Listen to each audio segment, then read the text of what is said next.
عباس کے متعلق پیش کروں آج نہیں دوں گا. کون ہے حضرت عباس ابن علی جن کے لیے تہجد میں مولا نے دعا مانگی ہو؟ وہ علی جن کے حسن حسین جیسے بیٹے ہوں اور کہیں پروردگارہ ایک ایسا بیٹا دے جو کربلا میں میری نمائندگی کرے. اللہ جانتا ہے نا کہ وہ علی جو مشکل کشا ہو.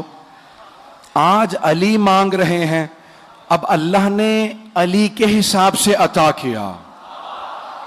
جب عطا کیا تو کہا علی میں آپ کو عباس دوں گا. اذان گرامی جیسے ہی جناب امیر نے آغوش میں لیا تو جناب عباس نے انگڑائی لی تو مولا نے فوراً کہا ہذا عباسم, یہ عباس ہے. میں نے کسی مقام پہ پیش کیا تھا شیر کی مختلف حالتوں اور کیفیتوں کے نام ہیں. اسد مطلق شیر کو کہا جاتا, شیر کو عربی میں اسد کہتے ہیں. ہر حالت کے الگ الگ نام ہیں. زرغام کہتے ہیں جو چیر پھاڑ کرنے والا شیر ہو. زیغم کہتے ہیں جو دوڑتا ہوا شیر ہو. حارس کہتے ہیں حفاظت کرتے ہوئے شیر کو. غضنفر کہتے ہیں بڑے اور بوڑھے شیر کو. توجہ. لیس کہتے ہیں غراتے ہوئے شیر کو. غراتا ہوا شیر کہلاتا ہے لیس, لام یہ اور سے. لیس غراتا ہوا شیر. اور حملہ کرتے ہوئے شیر کو کہتے ہیں حیدر. حملہ کرتا ہوا شیر حیدر. اور عباس کس شیر کو کہتے ہیں؟ تو میں نے لغت میں دیکھا تو مختلف معنی لکھے تھے. ایک جگہ لکھا ہے انگڑائی لیتے ہوئے شیر کو عباس کہتے ہیں. توجہ. دوسری لغت میں لکھا تھا, فیروز اللغات میں لکھا تھا عباس اس شیر کو کہتے ہیں جس سے شیر فرار کریں. اللہ کے شیر نے کہا یہ عباس ہے. بھئی عباس کوئی عام شیر نہیں, شیر خدا کا شیر ہے. رہیے گا جناب عباس بہت شجاع, بہت دلیر. اور میں نے کسی مقام پہ پیش کیا تھا, اشارہ کر رہا ہوں صرف, کہ بے انتہا خوبصورت تھے جناب علی مرتضیٰ.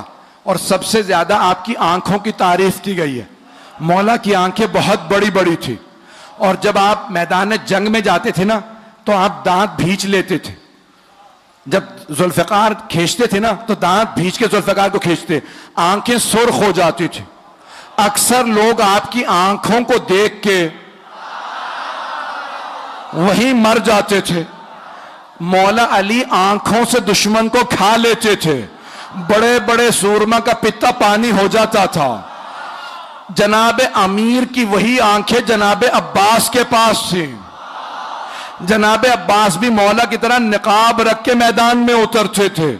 مولا بھی نقاب اپنا تحت الحلق نکالتے تھے, اپنے امامے میں سے تحت الحلق نکالتے تھے اور میدان میں جاتے تھے. جناب عباس صفین میں صرف 13 برس کے تھے. اگر سننا چاہیں پڑھو, 13 برس کے تھے صفین میں. تو ایک مرتبہ جناب عباس علیہ السلام جناب امیر کی زرہ پہن کے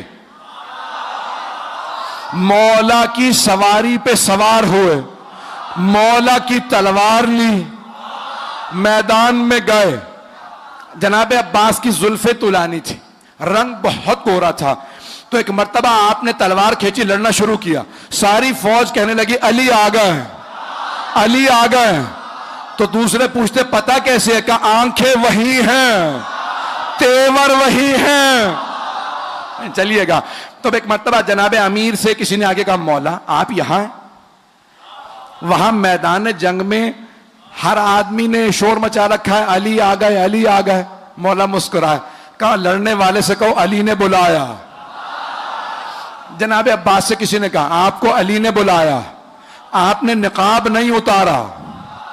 ایک مرتبہ سواری سے اترے, بس مولا کا نام آنا تھا, گھوڑے سے اترے, ہاتھ میں تلوار تھی, خون بہ رہا تھا تلوار سے, چہرے پہ ابھی بھی نقاب تھا. جیسے ہی جناب عباس کو آتا دیکھا نا تو جناب عباس کے سیاہ امامے پہ سیاہ بال چہرے پہ آئے ہوئے تھے, رنگ گورا تھا. مولا نے دور سے دیکھ کے کہا ہذا قمر بنی ہاشم, کہا ہذا قمر بنی ہاشم, یہ بنی ہاشم کا چاند ہے. عزیزان گرامی جس گھر میں ایک ہی خوبصورت ہو تو خاندان والے سارے القاب اسے دے دیتے، نہیں پہنچا سکا کہ بھئی یہ خوبصورت ہے، یہی چاند ہے، یہی سورج ہے، یہی ستارے، سب کچھ یہی ہے.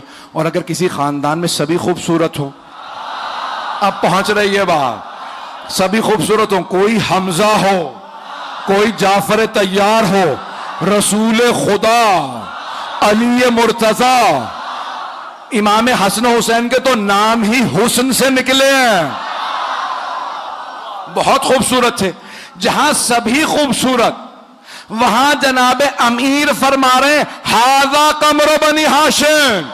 اب سوچیں کتنے خوبصورت ہوں گے.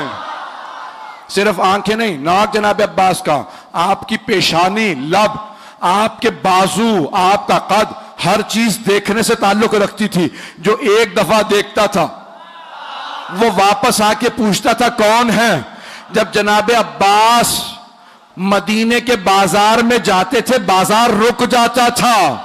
جناب زینب کو کسی نے کہا جب آپ کا بھائی جاتا ہے بازار رک جاتا. جناب زینب نے بولا کہ بھیا آج کے بعد سے چہرے پہ نقاب رکھنا. کہ بی بی جیسا آپ کا حکم. کہ بھیا کہیں نظر نہ لگ جائے. سارے مدینے والے ایک ہی بات کرتے ہیں عباس عباس ہے. بہت خوبصورت ہے. میں دیکھ رہا ہوں آنکھوں میں آنسو ہیں. بھئی یہ ولایت و عقیدت کی علامت ہے کہ فضائل میں بھی آنکھوں میں آنسو آ جائے. جناب عباس بہت خوبصورت، بہت سخی تھے، بہت شجاع تھے.